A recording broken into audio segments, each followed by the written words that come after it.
పుష్పం ఫలం తోయం యో మే భక్త్యా ప్రయచ్చతి తదహం భక్త్యుపహృతం అశ్నామి ప్రేతాత్మనః. ప్రేమైన సాధక, పత్రం అంటే దేహమే, పుష్పం అంటే మనసు, ఫలం అంటే జ్ఞానం, తోయం అంటే తీర్థం అంటే ఆ పరమాత్మ వైభవాన్ని గాంచి ఆనంద బాష్పాలతో ఆత్మను అభిషేకించడమే. ఇవి అసలైనటువంటి పైసా ఖర్చు లేని పత్ర పుష్ప ఫలాదులు.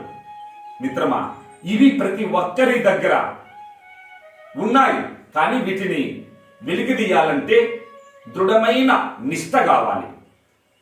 పరమాత్మ యందు అచంచలమైన భక్తి కలిగినప్పుడే ఈ పత్రం, పుష్పం, ఫలం, తోయం ఈ 4 నీ దగ్గరే ఉన్నాయి.